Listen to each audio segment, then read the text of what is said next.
Hace unos días tuve la oportunidad de reunirme con una amiga aprovechando que estamos en vísperas de lo que se conoce como el Año Nuevo Lunar Solar en Corea del Sur. Ella, en una conversación que tuvo con un amigo surcoreano, le comentaba que en Corea no son tan tradicionalistas como solemos creer. Me permito utilizar la palabra tradicionalista o tan practicantes de las tradiciones, y me pareció un tema bastante interesante porque, claro, sobre todo los que nos dedicamos a conversar sobre temas culturales y principalmente enfocados en la cultura coreana, y también muy imbuidos, muy sumergidos en todo este tema de consumo cultural, como lo puede ser por lo menos K-dramas o películas,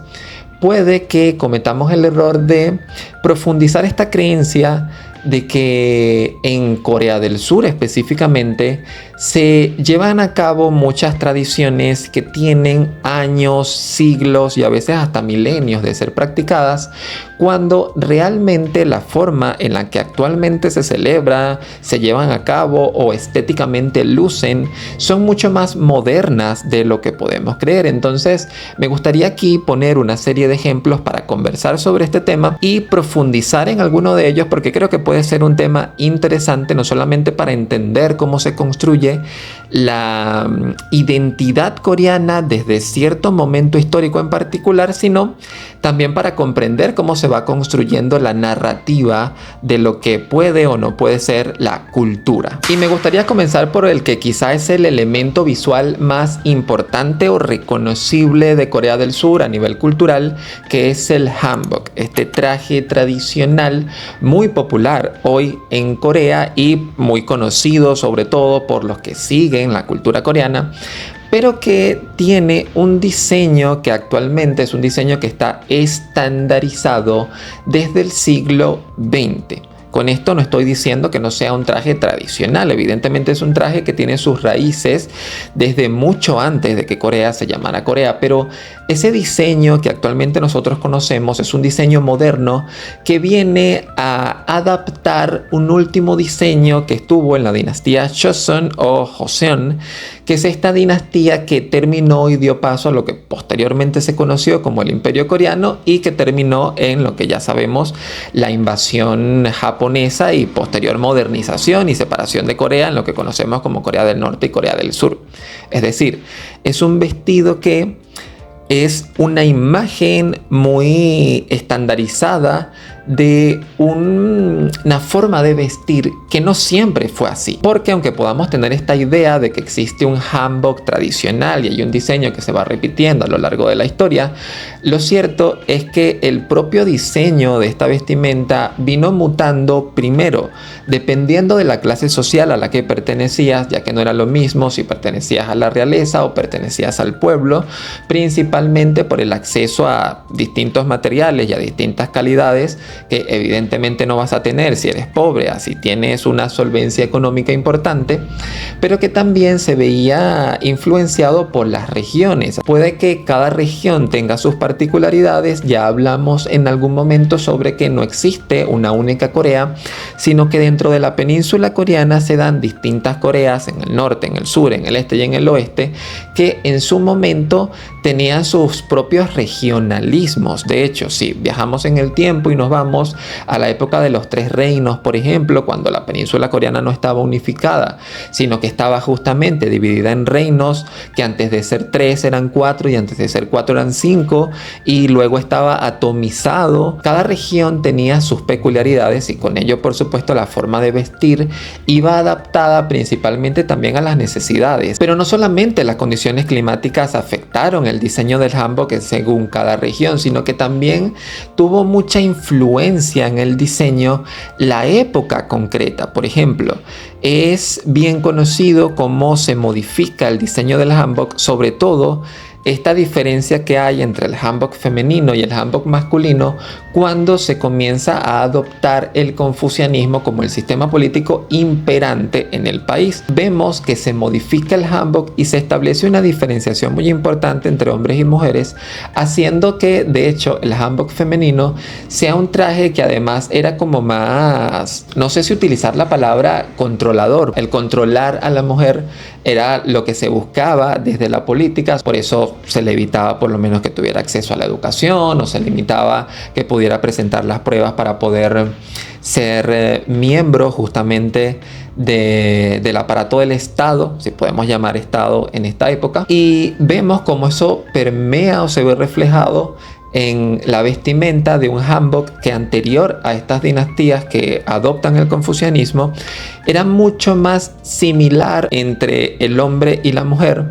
y que luego pasa a ser mucho más marcado este estilo femenino y este estilo masculino, con, vuelvo y repito, un estilo femenino que, por ejemplo, tenía debajo de la capa principal, no tengo conocimiento a profundidad sobre los nombres de cada capa del hanbok,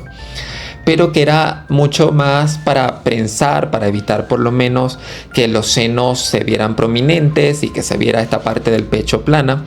y que posteriormente, en otra época, que fue con la llegada de las primeras misiones cristianas, justamente las misiones cristianas, al ver cómo esto estaba lastimando y deformando a las niñas que estaban en su proceso de desarrollo, modifican nuevamente el diseño del hanbok para que sea un poco más cómodo, comienza a ser más prominente el área del pecho y se modifica nuevamente el diseño del hanbok. A lo que voy con todo esto es, nótese que el diseño, a pesar de que hoy en día podamos tener la creencia de que ha sido un diseño uniforme, tradicionalmente respetado y utilizado por todos los coreanos durante siglos que tiene de historia, lo cierto es que se ha venido modificando también por la época y por las influencias tanto políticas como religiosas del momento. Y es que aquí tenemos que tener en cuenta algo. Toda esta idea de convertir la identidad coreana en una especie de mercancía museificada que sirve para poder exponer, que sirve para poder hacerse visible, viene principalmente de una necesidad que fue todo este periodo político de invasión colonial de Japón entre 1910 y 1945, que fue un proceso traumante para los coreanos y para la cultura coreana en particular, porque fue un proceso en el que los japoneses intentaron aculturar Corea, es decir, intentaron eliminar la cultura coreana con cosas tan extremas como que, por ejemplo, los nombres coreanos se vieron modificados y tenías que utilizar un nombre en japonés, o el propio idioma también se vio prohibido en algún momento por supuesto, en supremacía al uso del idioma japonés por sobre el coreano. Claro, todo esto llevó a que en Corea, con el objetivo también de construir una imagen nacional, una identidad nacional que se vio reforzada sobre todo a partir de 1960, luego de la guerra de Corea, luego de la independencia de Corea, y esta guerra que lo dividió en dos, en norte y en sur, pues 1960, 1970, la propia necesidad de construir una imagen de identidad nacional que le diera cierto sentido a esa nueva nación que se estaba construyendo, pues da como resultado esta estandarización de ciertos símbolos, como lo puede ser el hanbok que actualmente hoy conocemos, y que curiosamente ve su última modificación justamente con todo este boom tecnológico, con esta, yo me gustaría llamarlo, instagramización del diseño, en un diseño mucho más colorido, también con esta turistificación de Corea del Sur, que permite un diseño que por una parte tiene muchos más colores que el diseño tradicional, y por otra parte es más pomposo para poder hacerlo. Por lo menos cuando hablo de instagrameable, es que al momento de tomarte una fotografía, la copa, por ejemplo, de la falda se vea mucho más ostentosa, más pomposa, con el objetivo de que las fotos salgan más bonitas y logra su objetivo en redes sociales. El hanbok se ve estéticamente muy bien y termina fortaleciendo más esta idea cuando la vemos presente tal cual en K-dramas y en películas de hace muchísimos años, pero con un diseño anacrónico, con un diseño que no pertenecía a esa época en concreto. Otro ejemplo que me gustaría traer a colación y que me parece también bastante interesante porque se vende mucho como identidad cultural coreana es esta idea de que los coreanos tradicionalmente han comido juntos, han comido en familia, y que de hecho recuerdo que cuando conversábamos sobre el mukbang, cuando hice este video sobre que el mukbang es una consecuencia de la pérdida de las tradiciones, porque antes efectivamente los coreanos comían en familia y ahora como no comen en familia debido a la modernización que trajo mayor individualismo, y este individualismo hace que la gente coma sola o que no tenga tiempo para comer en familia y entonces comen en el trabajo, por ejemplo. Pues todo esto, o en ese video en particular, recuerdo que atribuía justamente a la tradición la aparición del fenómeno del mukbang, reforzando esta idea de que según la identidad cultural coreana se comía siempre en familia, se comía en una mesa donde estaban presentes todas las generaciones, cuando esto realmente tampoco era así. Históricamente se sabe que sí, se comía en grupo, que es distinto a comer en familia, que eran grupos donde en una misma casa, en un mismo hogar, podrías tener a la familia comiendo junta, pero en mesas separadas por edad, separadas por género y separadas también por estatus, porque por ejemplo la cabeza de familia, quien se consideraba el cabeza de familia, comía en una mesa separada a donde comían otros miembros de la familia o a donde comía por lo menos la mujer con los hijos. Esto de hecho se ve muy bien retratado en una escena de un K-drama, el último que conversamos de hecho en el canal, Si la vida te da mandarinas, cuando vemos que el protagonista está comiendo en una mesa con su mamá y, si mal no recuerdo también, o sea, con sus padres, y en otra mesa separada está su esposa y sus hijos, y él se da la vuelta en un acto revolucionario y en rebeldía contra justamente las tradiciones del momento, y se pone a comer con su esposa y con sus hijos. Esto nos hace entender que efectivamente no era tan tradicional o tan normal el que se comiera en familia. Se comía junto, se comía en grupo, pero no se comía como actualmente tenemos esta imagen en una mesa, todos en familia juntos y sin ningún tipo de distinción. Esta, de hecho, fue una narrativa que se construyó posterior a la guerra, principalmente por necesidad, ¿ok? Lo primero es que la guerra trajo consigo mucha pobreza al país. Recordemos que el país vivió una guerra desde 1950 a 1953, bastante importante, y esta pobreza hizo que se redujera también el tamaño tanto de las porciones de comida como también de las propias viviendas. Las viviendas eran más pequeñas y entonces teniendo menor acceso a alimentos y unas viviendas más pequeñas, pues no te permitía esta distribución tradicional de la familia comiendo junto, y tuvo que reducirse el espacio y por ende se vieron obligados a comer juntos. Luego, el mismo sistema empezó a crear una narrativa, sobre todo a partir de 1970 y 1980,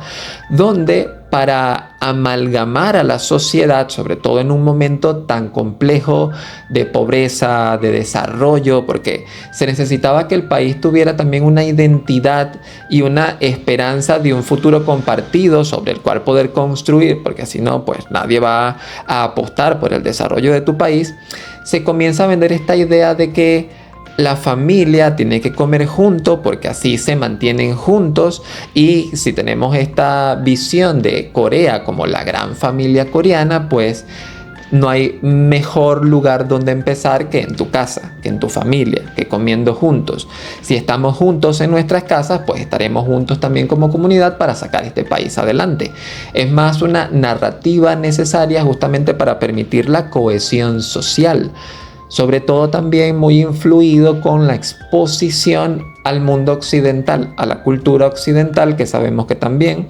permea mucho en Corea, sobre todo en Corea del Sur, desde los años 60, con esta ocupación de Estados Unidos en el territorio y esta importación no solamente de valores occidentales provenientes de Estados Unidos, sino también de la propia Europa. Otro ejemplo, que de hecho vamos a aprovecharlo porque estamos sobre las fechas, el Año Nuevo Lunar, conocido en Corea como Solal o Seollal, que se escribe así, es como Choson y Joseon, y el Chuseok, que es esta... para traducirlo en nuestros términos, Día de Acción de Gracias, pero en Corea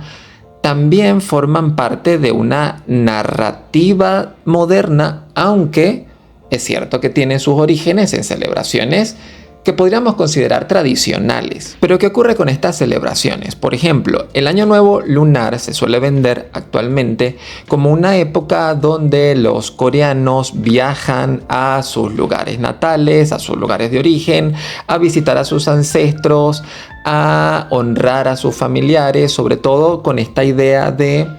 muy confuciana de respetar a tus mayores, de respetar la jerarquía social y de rendir honores también a tus ancestros, a tu pasado.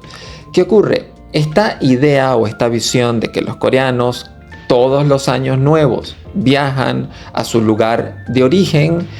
es nueva, es del siglo XX, principalmente porque si viajamos en la historia, antes no era tan común que tú te fueras del territorio donde habías nacido. Lo común era que murieras en el mismo sitio donde naciste, por lo tanto no te veías en la necesidad de viajar a visitar a nadie, puesto que los núcleos familiares se mantenían unidos o por lo menos cercanos. Sí es cierto que durante estas épocas, sobre todo teniendo en cuenta que esta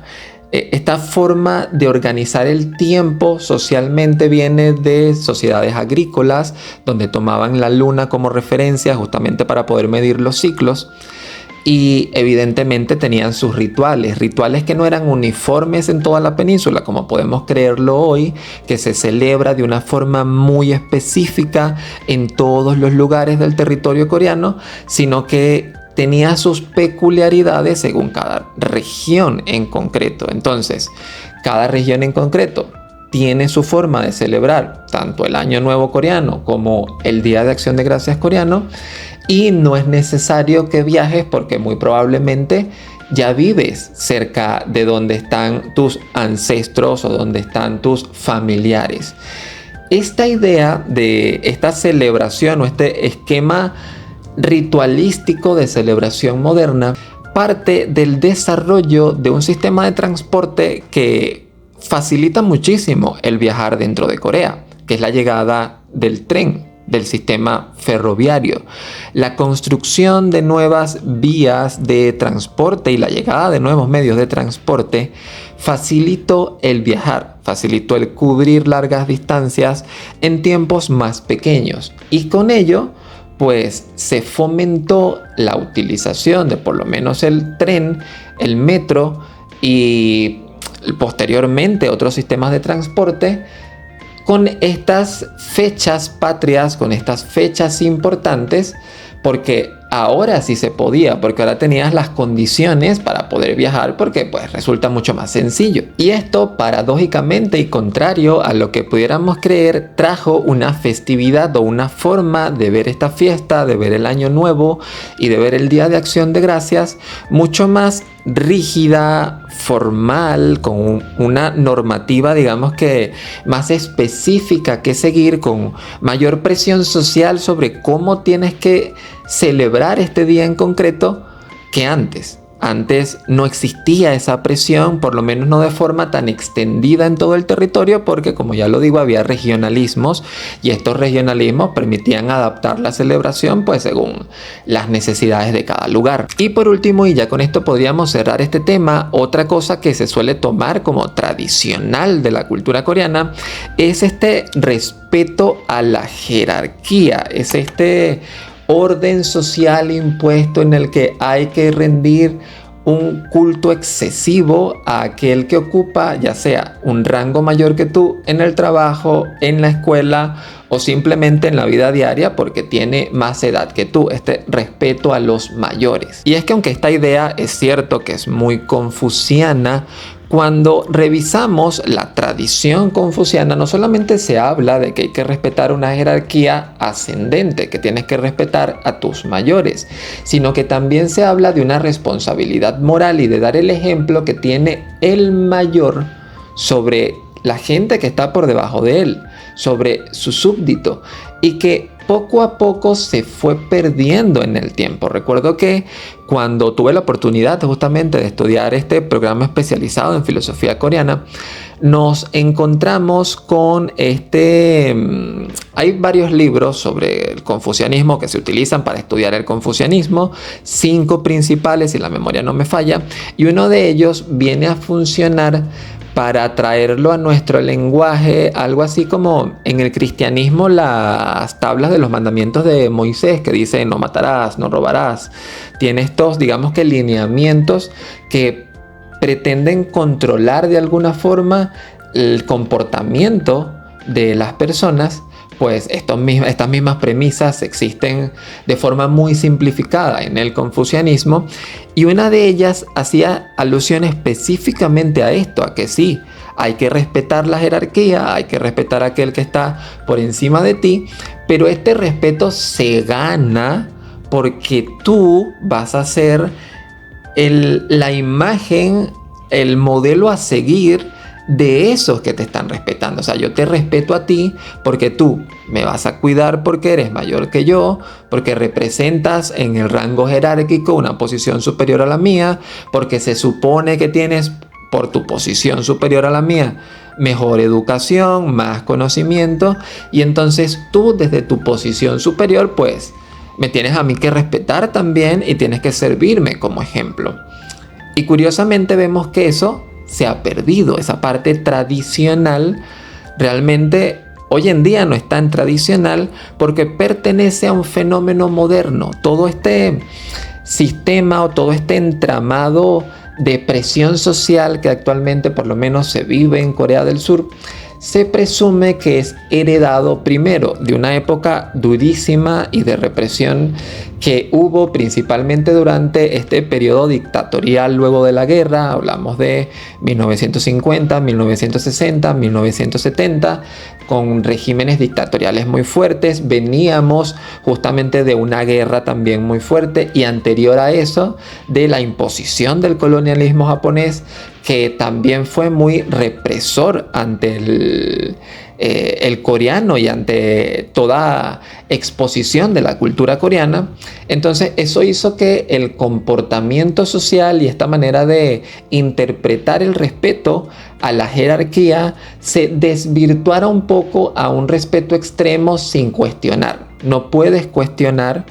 la estructura social actual porque justamente venimos de sistemas políticos muy autoritarios. Pero, y esto no suele tomarse tanto en cuenta, el sistema se consolida con justamente la influencia japonesa, con algo que se conoce como la cultura corporativa japonesa. Una cultura corporativa que tampoco es tradicional, sino que ve sus bases en un proceso de modernización que enfrenta, en este caso, Japón, y que está muy influida principalmente por el modelo capitalista industrial. Entonces,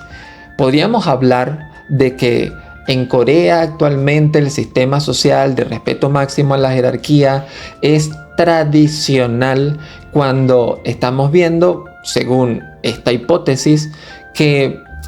deriva o aunque ve sus bases en el confucianismo, que esto es cierto, ve sus bases en un modelo confucianista tradicional, pues lo cierto es que actualmente es una reinterpretación o se vio reconfigurado debido a situaciones históricas que no tiene ni 100 años que ocurrió. En definitiva, y aunque pudiéramos seguir conversando porque, por ejemplo, no hemos tratado el papel de los K-dramas en toda esta idea de que la cultura tradicional coreana ha sido inmutable y no ha cambiado durante todos estos siglos de historia, pues retomando esta idea que conversaba este amigo surcoreano, la Corea actual parece no ser tan tradicional, pero porque la tradición tiene también que ser interpretada. Y hay dos formas de interpretar la tradición. Una, puedes interpretar la tradición como el mantenimiento y traspaso de ciertas costumbres y comportamientos a lo largo de la historia, pero que permanecen inmutables, siempre ha sido así porque es lo tradicional. Esa es una forma de verlo, y bajo esta perspectiva es cierto que con la modernización que tiene Corea, y esto quizá es extendible a otros países, pues la tradición no se ha mantenido. De hecho, hay un proceso bastante interesante a estudiar que pasa con la revolución cultural en China y que justamente toca estos temas tradicionales. Esa es una forma de interpretar la tradición, y otra forma de interpretar la tradición viene a ser esta idea de que sí, es un comportamiento repetido a lo largo del tiempo, pero que viene modificándose según las necesidades de cada época en concreto, y entonces forma más parte de la tradición de una narrativa construida según las necesidades del momento que realmente de unas normas o un reglamento rígido que se tiene que seguir y que es inmutable. Todo esto teniendo en cuenta que la tradición tiene principalmente tres objetivos. Uno, construir la identidad nacional, esa identidad que te hace a ti saberte perteneciente a un grupo más grande. Dos, permitir la cohesión social, porque claramente yo necesito una narrativa, una construcción de una idea en conjunto que me permita que todos trabajen por un objetivo en común, que en este caso podría ser la construcción de una Corea. Y por último, y posiblemente a lo que más se le está sacando rédito hoy, la idea de la tradición como una forma de convertir la cultura en una mercancía fácilmente exportable de lo que es coreano, que tengas rápidamente ubicado elementos estéticos y de comportamiento que te permita relacionarlos a la idea de Corea.